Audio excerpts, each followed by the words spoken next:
Xibeylik bozulpar lojiyi Subuydan namlıq əsərdəki əmimiz tunuşluq muş əsərdəki birinci numurluq təngdassız palvan və Liangshan külüdeki en kat zerdar bir yaya çıkıştım burunmu. Micaz karakterimi intayin isil.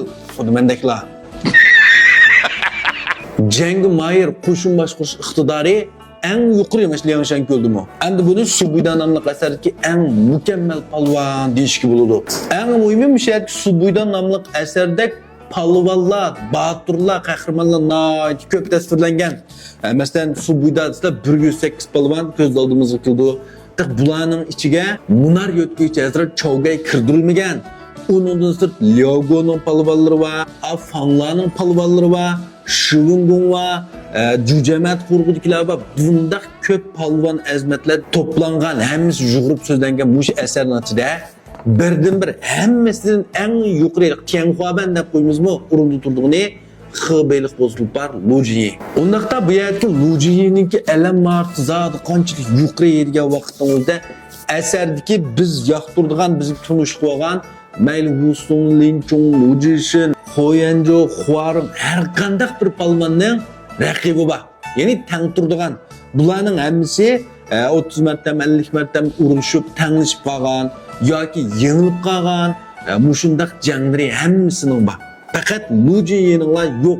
Bu 5 martamның içidiler robura uruşkan her qandığının kalışına vatkan. Hatta 3-4 bilen tang uruşup mu, tanışıp qep bakmagan. Çuqum muqarrar yengen ço. Hem de hemmimizge tunuşluq bu yerdeki Xibeylik bozulpar Lujiyi'nin Liangshan külüge çıqqandan keyinki tunji üzün kösetken çoğuncanlı mı?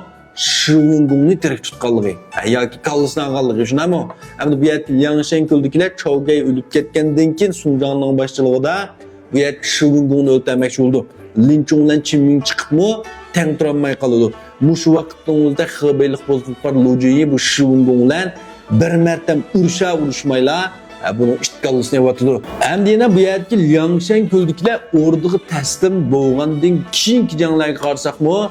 Mesela Lyogo ile boğan jangda bularning 4 batırı. Hem de bu 4 batırının elem martı Liangshan külüdeki 5 yol basan bilen tengdaş dep tasvirlandı. Yani bu yerdeki Huyanzhou, Lin Chung, Guansheng, Huarong qatarlıqlar bilen Huyanzhou Çinmingler sapaldan uruşup bulardan tanışıp qalgan, yengil-yengil ayrılmagan. Demek bularning elem martı qat'iy boş emas.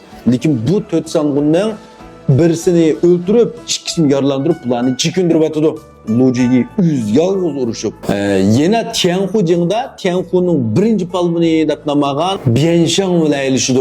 Hem de bu Lojiyi uruşdan burun Xi Jinping Huarong ikisi teng çıkıp bunu yenemigen. Kalısını alamagan ahırda robura tanışıp kılıp chekinip ketken. Hem de Lojiyi çıqqandan keyin neçe mertemdiler bunun kalısını aldı. Hem de keyinki Fanglar bilen boğan jangi qarsak, Fanglarninki en katı batırlardan Li Tianrong bilen Si Xinfang degan iki batır palvani var. Bu Fanglarning 4 batırının ikisi. Bularning elem martı Liangshan külüdeki 5 yol basanğından hergizmi qilishmaydi. Hem de bularni bu yerdeki Lojiyi mag'lub qilgan. Bu yekmiyek uruşdan süret qo'shin boshlab jang qilishi, qo'mondonlik qilishi naat yuqur pallada.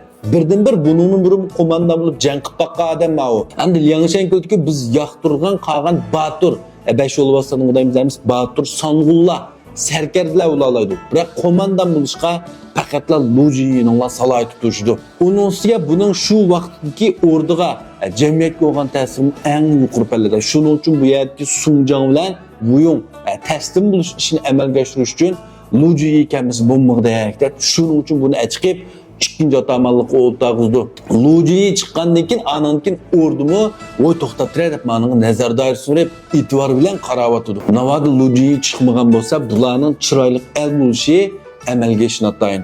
İkinciden yani Lojiyi bo'lmagan bo'lsa, bular el bo'lgandan keyin janglardimi ulush yarilish aslidikisidan nechtasi ko'p bo'lishi mumkin.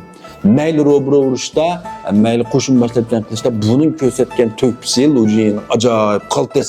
Shuning uchun bu yerdagi Xibeylik bozulpar Lojiyini butkul Liangshan külüdekilar emas, butkul Subuydan namlıq əsərdəki birinci numurluq palvan deb tasvirlashdik sabab mushada. Undaqda Lojiyining sizlar qanday qaraysizlar? Tönümçüge öz göz qarşılamanı qaldırыңlar. Keyingi san davamlı ortaqlaşmamız. Rahmat.